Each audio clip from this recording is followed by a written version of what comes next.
This video is brought to you by Raycon. I haven't said this in a while, but here it goes. Berserk's Golden Age arc is the best arc I've read easily since One Piece, and to be perfectly honest, might be the best arc I've ever read.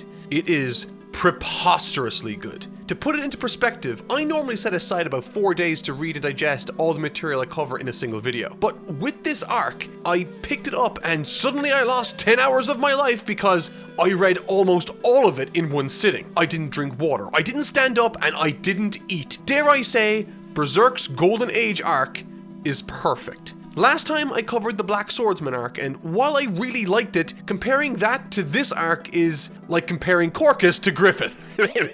Bit of Berserk hero. But enough introductions. Today I'm taking my first step into an arc many refer to as the greatest arc in all of manga. And let me tell you in advance, it holds up to such a moniker. I'm Toy Nut Mark, and today I'm covering the first half of the Golden Age arc.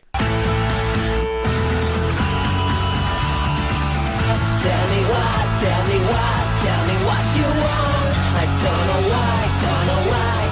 why you're afraid.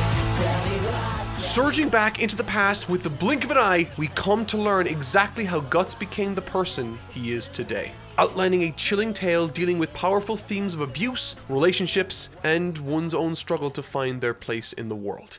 This story is a work of art that, while passionate in its creation and telling, paints its most vibrant colors not with traditional tools, but with the more deviant, grotesque, and contorted aspects of its subject matter, humanity. Holding a mirror up to society as we view the early life of our main hero. Creating moments where I leapt from my seat with joy, grabbed this comically sized book and squeezed it, but above all else, it captured my attention from chapter 1 and never let go. It's difficult to know where to start with this review as there's an incredible amount to discuss and analyze, but I think the best place to start this review is chronologically, with the introduction of Guts to this big and bad world.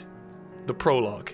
The material covered in this section details Guts' early childhood. In hindsight, while this can be seen as the prologue to the eventual epic that begins once Griffin arrives, much like our own childhood, many of the events in this portion, some mundane and others shocking, help aid us in better empathizing and understanding Berserk's characters. When you start from the beginning of a character's life like this, I've discovered it offers many ideal opportunities for elegant and telling pieces of dialogue, specifically because we've already spent a considerable amount of time with the character in his later life, forcing the explicit and even the subtly implicit moments to stand out to us all the more. For instance, something I found interesting right off the bat concerning Golden Age was that for a decent amount of its introduction, Guts doesn't say anything. In fact, his first piece of dialogue in this arc comes long after he should be able to speak as a child, and it's not something he offers without antagonization. Growing up in a band of mercs, his mother after dying and his only father figure abusive, in the middle of a sword training session, the onlookers in the band jeer, "Why don't you use a sword more your size?" And after being thrown to the floor, Guts passionately exclaims, "No!" Dotted throughout this first chapter, covering his life from birth to 9 years of age, we're offered small windows into intimate and character-defining moments in his life like this. Some as explicit as his proclivity for large weaponry, poetically gripping them tightly for security amidst the harsh and damaging upbringing, or other more subtle familiar actions like choosing to be there for his mom when she was passing away. Even from that young of an age, he was willing to take the more difficult option because it meant something to someone he cared for. That really paints all of this introduction. The events that he endures before the age of 10 are painfully human, with some of the absolute worst aspects of our species laid to bear. It is horrific what happens to this child, to say the least, and helps inform me how he sees the world in the present day. I've certainly had times where, as a child, I've been convinced of one thing that an adult has said and has successfully concealed the truth. And as we look on almost exclusively through Guts' point of view, after having been told Gambino his father figure sold him off for the night, authorizing this heinous act, it makes their encounter afterwards all the more unsettling and, from a narrative point of view, interesting. The most interesting aspect of this prologue comes through the dissection and destruction of the only relationship Guts has in Gambino. Something I try to reliably do as a reader is to constantly be aware of what point of view I'm seeing certain events through. What we're implicitly told can be as important or more important than explicit information, particularly when it comes to coloring different characters. There are at least two significant events where we are shown that Gambino is directly involved on the page. A particular training session with Guts and his drunken attempted murder of the young man to cap things off. Gambino is cruel, emotionally bankrupt, and he's all Guts has in the world. With his only substantial interactions coming by way of battle or training for battle, we see firsthand why swords and battle are the coping mechanisms Guts has shown a preference for. And as Guts gets revenge on his attacker, Gambino loses his leg and the years drift on by, until we hit the climax to this prologue. A climax that hit like a train. Drunk, he eventually admits that he did accept payment for the heinous act committed unto Guts earlier in his life, admitting that he hates him, and in that same breath attacks Guts, launching forward with his sword.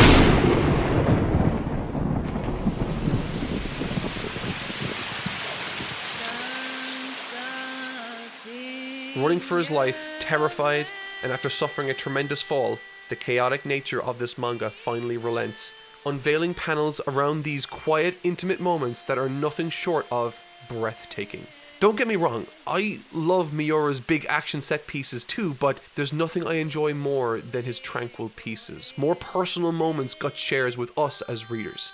And throughout this arc, my favorite illustrations from Miura are not the action-heavy or horrific renderings of the epic or fierce. They aren't the shocking or the scarring, but instead the tranquil, the peaceful beauty that can be found amidst the most chaotic of misfortunes. Band of the Falcon. This is it. The section we're introduced to Griffith and the group of adolescent mercenaries he leads. After a dominant performance in a village earning him some serious coin, Guts begins making his way out of town when he's attacked by a group of Griffith's crew members. This is the inciting incident that leads Guts and Griffith down one of the most interesting journeys I've experienced in manga. It seems at this point there's a clear pecking order, with Casca being the number 2 to Griffith's clear and far away number 1. This is a leader, while Young is seen almost as a god by those in his stead. And once Guts wakes up, partially recovered from his previous injuries courtesy of Griffith himself, we get a short tour around the camp, getting introduced to the rest of the band, but all of that is small potatoes compared to this. Guts versus Griffith. The fight that takes place between Griffith and Guts is spectacular beyond measure, and I will be using it to structure this particular review. From a design point of view, I love how these two characters are effectively polar opposites of each other. Guts is rough around the edges, emotional with dark features, while Griffith is calm and smooth with fair, delicate features. You can tell everything you need to know about these two characters just by looking at their swords and how they wield them. Guts, with two hands, attacks aggressively, charging forward, while Griffith parries the oncoming attacks from Guts, while only using one hand on his weapon. And when it comes to the makeup of their blades, we're greeted with even more information. Guts uses a large hunk of iron, while Griffith a far more dignified and modestly sized blade, with some flashy trimming on the hilt. I love attention to details like this. It's a superbly stunning design. Everything from their opposing colored clothes to their hair and even their faces that they make during the fight. Guts' grimace contrasted heavily by the composed and almost emotionless expression of Griffith. From a visual perspective, this fight, even in its opening exchanges, has more working in its favor than so many others. And given that I know what the relationship amounts to later, seeing this first proper clash, I was extremely invested. And I haven't even mentioned the best part of the fight. The actual fight. This altercation was made with the understanding that if Guts kills Griffith, he goes free, and if Griffith wins, then Guts will be his. Understanding these consequences, watching as Griffith expertly evades and makes Guts look like an amateur was nerve-wracking. But no matter how much Griffith pushes Guts, Guts would always dig even deeper and never said die. This comes to a head, however, when after a massive swing of his sword, Griffith, composed as ever, leaps onto Guts' blade, having closed the distance and placed himself in a victorious position, blade pointed squarely at the throat of Guts. He asks for Guts' surrender, and he refuses. Ever defiant, he declares, "I'll show you how mouths should be used in a fight." This was the single most cathartic moment in the manga that I've experienced so far, watching as Griffith's holier-than-thou ass was thrown to the ground with Guts laying a few good hits in to boot. This only further bonded me to the tenacious and sympathetic personality that is Guts of Berserk. The dialogue in this section is spectacular, with Griffith at one point holding up Guts' sword saying, "It's an amazing sword, I could never wield it." If we want to, for a second, speak thematically, this could mean a number of things, but because the sword represents Guts' only security against the darkness in his mind, then perhaps what Griffith means, or what it can be interpreted as thematically here, is Griffith may not have shared a similar past and therefore can't wield such a burdensome weapon. With even scenes that take place as early in his life coming with familiar lines like, "The way you fight, it's almost as though you're gambling on your own life." This fight, it honestly had everything from stakes an audience can get behind, compelling character writing, making in-character decisions, and the best artwork and framing the series has shown me yet. This was some top-tier stuff, climaxing with a telling and thematically resonant declaration from Griffith once he outmaneuvers and takes Guts out. "Now, you belong to me." The aftermath. Once the agreement was made, Guts became an acting member of this young band of mercs, doing exceptionally well in his first outing with the group, earning their respect after the trouble he caused initially. There's a scene that takes place atop the castle tower that I'd like to address, and I might be reading into it a little much, but I'm a big fan of these quiet character moments, and there might be something worth reading into in this scene. Right after his first day making a splash, a party is held for Guts in his honor. Reluctant to join in, even when dragged down, he always feels most comfortable when he's left alone. Oftentimes in the past, even when he first picked up by this group, he sits with his back to something and his sword held closely. In this instance, Guts chooses to sit atop the castle in a similar fashion, but what really caught my attention more than anything else was this pose he struck. The morning after, sitting atop the castle, talking to Judo.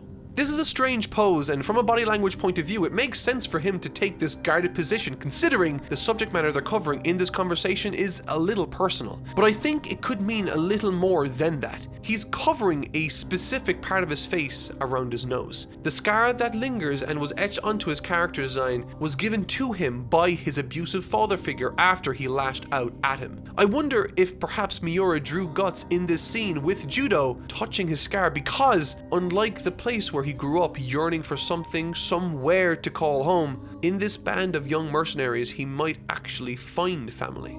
In his mind, he feels like he perhaps might have something here. And once the subject turns to Griffith again, he immediately clutches his sword once more. To end things, the chapter and glimpse of this time period in Guts' life comes to a close in a rather remarkable way, with him happy. After achieving a believable friendship now with some select members of the group, and with him starting to, on some level, bring his walls down, Guts, still an adolescent, now in command of his own small group, can look into the future, optimistically perhaps. But I'd be remiss if I didn't mention one final aspect of this section that caught my attention that I think is majorly important moving forward. The declaration Griffith made, citing that he wants a kingdom and that Guts belongs to him. Having read the prior material, one of the themes emphasized and explored in great detail was that of freedom and the lengths one would go, specifically Guts, to retain that freedom. During the Black Swordsman arc, Guts valued freedom above all else, and I don't think I need to be a genius to put two and two together here in this instance. Something's got to happen. I wouldn't consider myself an audiophile, but I know what sounds good to me, and my Raycons are the best earbuds I own. I'm serious. I say that not from a position of spec versus spec, but instead from how easy they are to use in my everyday life. I'm super busy most of the time, but I have two adorable dogs that need a walk daily, so whenever I'm forced to leave my workstation, I'll normally queue up some video essays on similar subject matter to what I'm currently working on and make voice memos to myself using my Raycon's built-in mic. With no wires, it's just so much more convenient for all the different situations I use them in. For example, at night I like to relax in bed while listening to a podcast, and not having wires around my chin and arms as I get comfortable frees me from the worry of rolling over and accidentally ripping them out of my ears. Since they come with a bunch of gel tips, you'll be able to get a nice comfy snug fit tailored to your ear shape that won't fall out. With an astonishing 32 hours of battery life, I've actually never had to charge them since I got them last month. They are so damn good, and all at half the price of other audio brands. So if these sound good to you and you want to support my channel, then check the link in the description or go to buyraycon.com/notmark to get 15% off your Raycon purchase today. With a 45-day free return policy, you can try them yourself risk-free. All right, who's gonna jerk me off?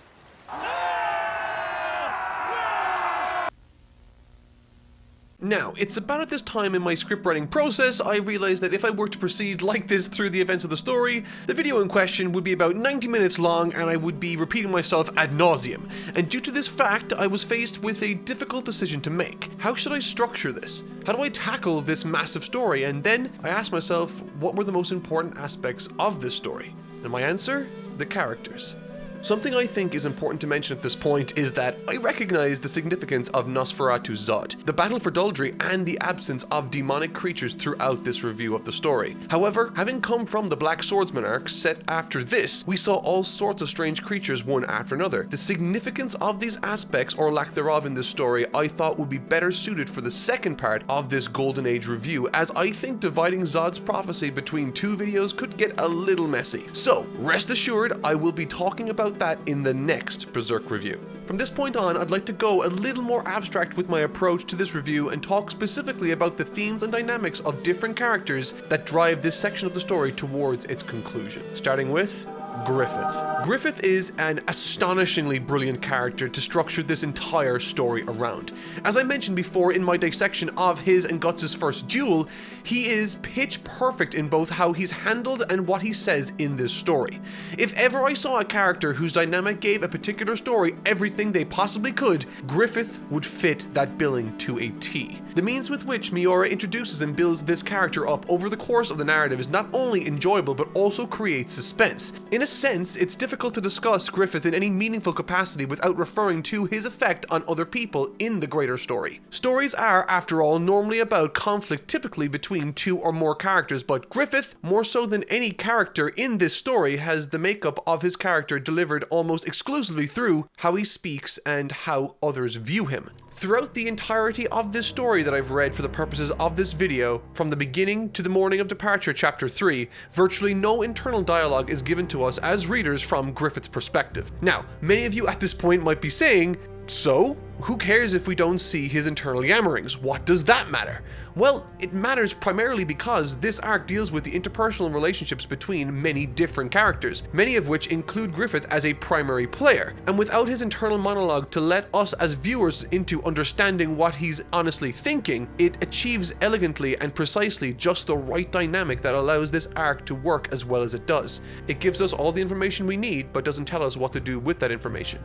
Off the back of the prologue, the cast surrounding Guts explodes as we get to know the band of the Hawk through the likes of Casca, Judo, Corcus, Pippin, Rickard, etc. But notice how I didn't mention Griffith. While Griffith plays an enormous role in the success of this arc, we don't really at any point get to know him like we do the other characters, and certainly not on the same level as we do with the likes of Casca and Guts. We do receive quiet moments with just Griffith and Guts from time to time, but the only reason I'm sure of those instances is due to Griffith's scarcity in the narrative. Let's take these scenes for example. There are a number of scenes where Guts and Griffith talk and where Griffith even talks with others in his follow, but we never see what he's actually thinking. We only ever really receive speculation from Guts, and with increasing frequency, the larger group constantly praising Griffith. At first as a great leader or warrior, until he reaches goal after goal after goal, in which people then start to refer to him as otherworldly or godlike. And this positioning the narrative places Griffith in the story is primarily what drives the suspense moving forward. We know what Griffith wants, we know what his goal is, and we know what he's willing to do to achieve these ends, but we have no idea what he's really thinking. That's what makes this scene from the Assassin chapters so interesting to me.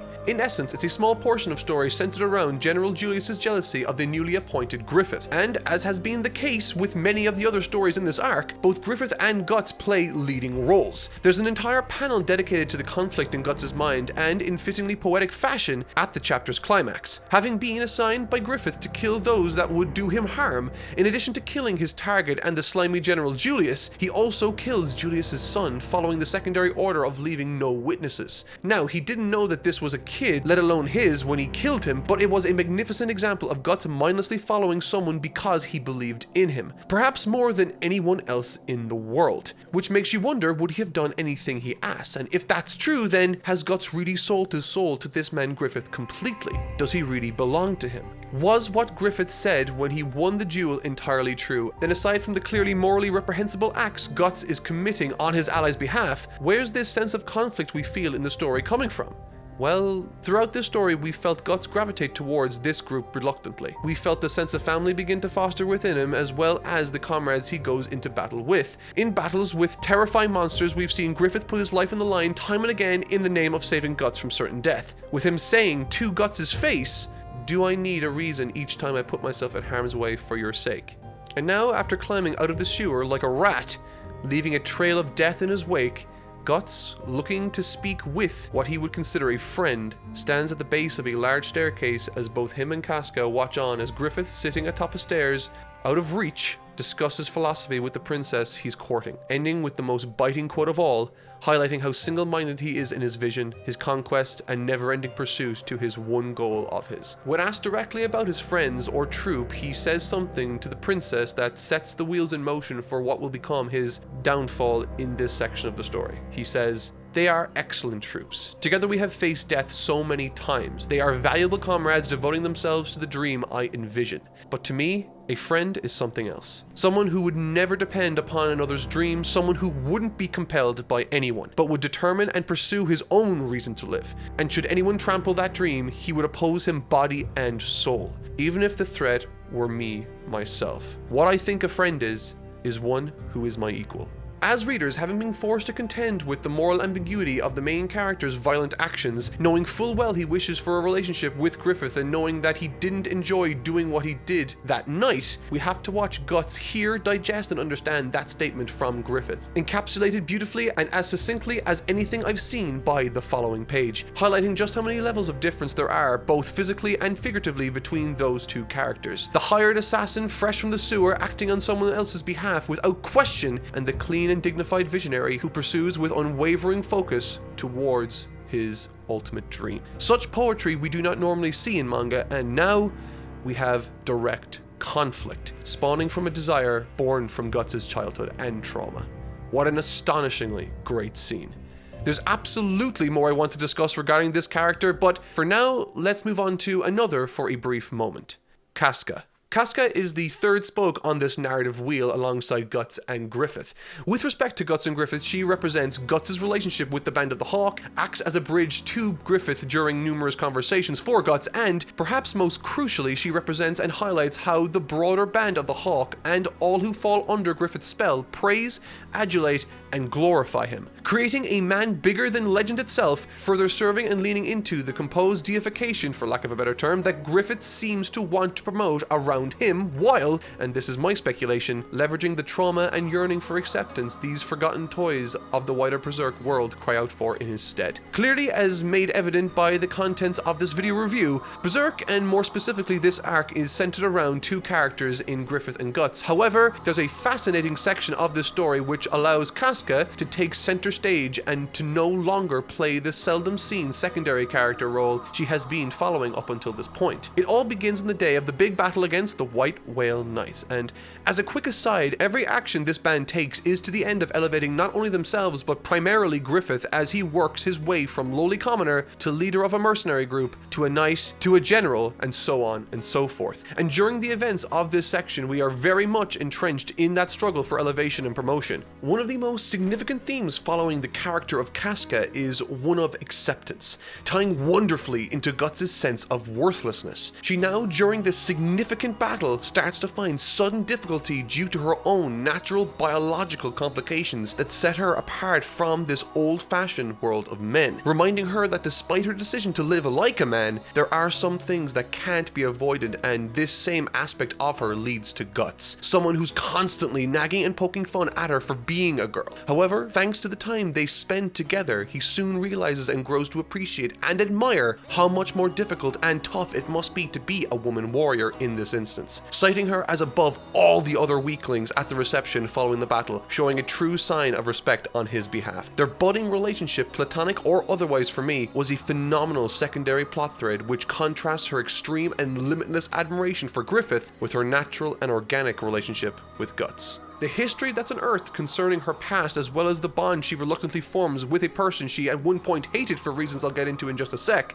Guts, was both symbolically beautiful, as all Miura works normally are, but it also illuminated a dynamic that I wasn't aware of. Being one of the main characters involved in Guts' recruiting, we get to see her side of the story as she admits to, at one point in time, hating Guts, bringing to light the reason behind her constant frustrations and anger towards him over the years, revealing a damaging backstory and unhealthy admiration for Griffith and a lack of appreciation for Guts as well as those around her by extension. In essence, I felt as though, while reading these chapters, the more Casca got to know and interact with Guts, the more the two of them gained a deeper understanding of themselves, the more deeper appreciation and empathy for each other they felt. Placed in high-risk scenarios as Guts single-handedly slaughters 100 men all by himself in the name of buying her time and to get help, but also for another reason I want to touch on in just a sec. Once they return to the side where she last saw Guts fighting for his life, we see bodies strewn across the land as Guts, holding himself up with the help of a tree and his trusty sword, stands victorious. There have been a number of instances throughout this story where Guts has run into trouble on his own, causing Griffith to put his life on the line for his sake, leading to Casca's hatred for how careless Guts can be and jealousy as to why she can't be cared for like that by Griffith.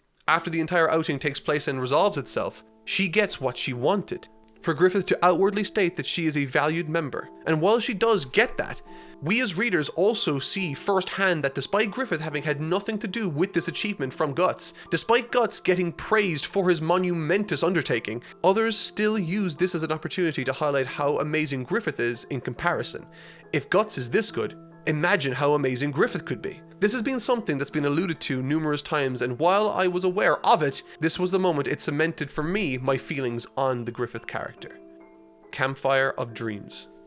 Campfire of Dreams is my favorite chapter in all of the manga that I've read so far. This is the single most touching and spectacularly beautiful chapter I think I've ever read in my life, all the while highlighting exactly what it is about this story that makes it so special to me. There's no fighting, there's no dynamic action sequences, there's no violence, it's just a quiet moment two friends share from a familiar distance to the night's festivities. As Guts, for what feels like the first time, decides to speak his mind and let someone else in and know how he feels. He begins revealing how he wasn't fighting back there to protect her against those 100 enemies, but instead did so in essence because it's who he thinks he is. It's what comes naturally and highlights how he has nothing else in his life. He admires Casca and Griffith for feeling so strongly about their dreams, and that due to the discrepancy between them, he feels alienated even when looking down at all the individual lights painted across the land in his honor. His dream, whether he wants it to be or not, isn't here with these people, and taking what Griffith said to heart, he wants to fight tooth and nail to find something he can live to die for. Much like the rest of this arc, it's a 10 out of 10, but because it resonated with me so powerfully, I needed to dedicate a small bit of this video's runtime to it. But the main takeaway? Guts is leaving, and it'll be after the next campaign. The Morning Departure. This is a special section of storytelling for me, and figuring out a way to effectively describe what I felt while reading has been the cause for many redrafts of this particular video essay's review. There have been certain iconic scenes I've read through that have taken my breath away, whether it be through childhood or my adult life. I've looked back at all of these in retrospect and was able to on some level figure out how they in fact pulled off what made them so special to me. And what makes this particular scene all the more impactful for me anyway is that despite the largest and most impressive battle taking place in the form of the battle to claim Tudor's stronghold, the battle, while impressive and yet again containing many story beats concerning Guts, Casca and Griffith respectively, it is but a footnote in my mind compared to one of the single best rematches in all of Japanese storytelling that I've seen personally. Guts versus Griffith, round 2. I think for me what made this particular encounter so earth-shattering came in two waves. The first being the least impressive narratively, so let's get that out of the way first. Up until this point there has been a considerable and measured approach taken when comparing and growing the relationships between Guts and Griffith. The first major confrontation between them came about at a time when Guts was much younger, less experienced, and not to mention injured. However, this was not much mentioned beyond one or two passing comments acknowledging that. Additionally, over the course of the time they spent together, Griffith and Guts haven't exactly been short fun and time spent together alone on the page, sharing moments of levity as well as deep contemplation, with Guts very clearly acting as someone Griffith can confide in. However, and this has been made evident since the very beginning, Griffith isn't a normal person in this story, with not a single individual seeing him as someone that they can build a meaningful relationship with. He's always on another level, which brings me to my favorite aspect of this story.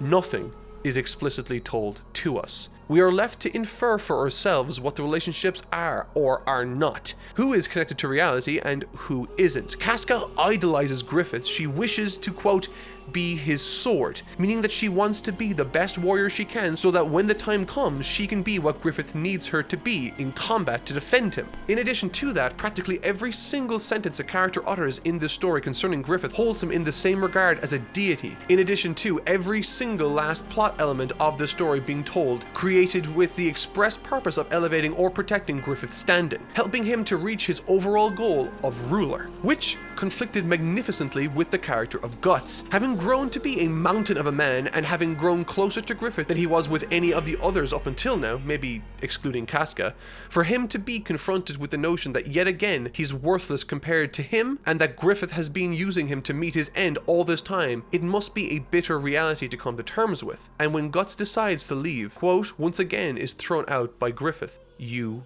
belong to me." This is his mask off moment, at least for me. A moment that signifies that while everything has developed over the last 3 years, from their status to their interpersonal relationships as soldiers and comrades, Griffith is still very much the exact same person who said those words that day. Which brings me to something I noticed about the dialogue and the visuals during this section. The duel that takes place isn't necessarily what impresses me about this section, but the swirling of doubt in my mind that took place during it. I was ridiculously nervous for Guts during his lead up for the first swing. But now, looking back, I realize that I had no reason to. This is the very first time we are, as readers, allowed to see into Griffith's thought process unabated for a consistent amount of time, which allows us to see his actual thoughts on a broader subject. Unlike the first encounter, we do not see anything from Guts' point of view. Everything is from Griffith's. From the commentary, the strategy he's looking to employ, to how he's evaluating the situation, weather and environment. It is ridiculously thorough as we experience firsthand how comprehensive